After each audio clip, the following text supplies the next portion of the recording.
You're not the boss of me. Why are you pointing out my sin? Well, because I'm supposed to. First of all, I'm supposed to. It is a command of God. Not because I hate my brother or sister, it's because I love them. I want to help them to be restored back to good fellowship with God and with whoever else, right, this is connected with. And that's how we should live. And so that is a very important thing. Far from a message of hate. Same is true of Jesus when he spoke of hell. Part of the judgment of God is not doing or saying anything to a sinful man. Because what will the sinful man do by himself or herself? Continue to live in sin. And the nature of sin, not like it stops at a certain point. It just continues. Oftentimes it gets worse and worse. And the fullness, right? In some cases, it's truly this, because this individual will take his or her sinfulness to its utmost to reach a point of, can anything be done, right, against the sentencing of hell? No. It's done. It's over. There's no more opportunities. But this word hell is Gehenna, and is a Hebrew term, Gehinnom, right, which means the valley of Hinnom, which was a valley just south of Jerusalem, where in the ancient times, some Israelites sacrificed their children to one of their Canaanite gods, Molech. What a terrible thing. This was not a pagan nation. This was a chosen nation of God. Not all of them, of course. Some of them did horrible things. Sacrificing children. My goodness. But eventually, Gehenna became this unclean place for burning trash, burning dead animals, and even corpses of criminals.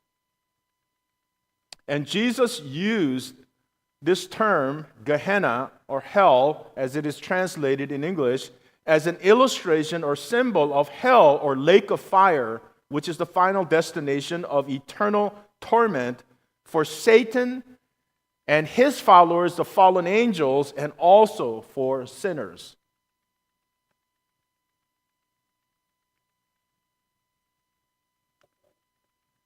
And in the last section here, verses 34-36, it says, "Therefore I send you prophets and wise men and scribes, some of whom you will kill and crucify, and some of you will flog in your synagogues and persecute from town to town, so that on you may come all the righteous blood shed on earth, from the blood of righteous Abel to the blood of Zechariah, the son of Barachiah, whom you murdered between the sanctuary and the altar.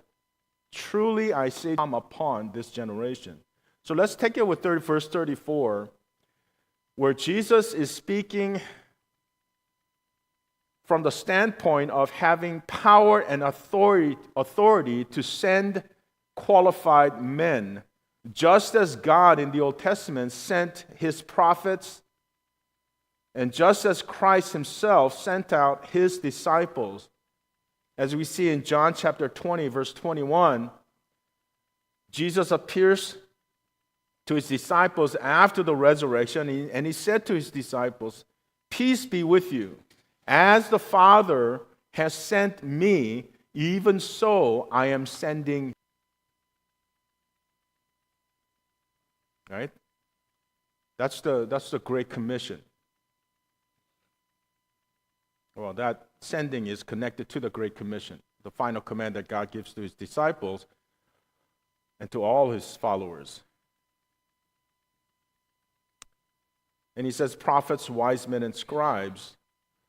Without going into all the details, these titles that were honorable titles typically used for godly religious leaders among the Jews, these titles described the apostles, right? So in essence, Jesus was describing the apostles using the.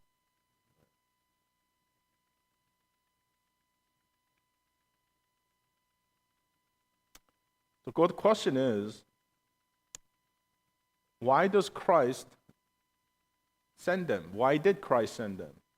And why does God in Christ still continue to send people, his people, to areas, all over, to the ends of the earth, but even in places where it is incredibly hostile, and that even in the modern day, Christians often would get killed for their faith. We don't see it here in America, but this is a reality in certain parts of the world even today. So why, knowing that during the time of, well, we could go all the way back, but when Jesus says, I'm going to send, right? Why? Why did Christ send them? Knowing that they will continue, these evil men such as the scribes and the Pharisees, they will continue to reject God. We've seen it over and over and over and over. There was not a hint, right, of them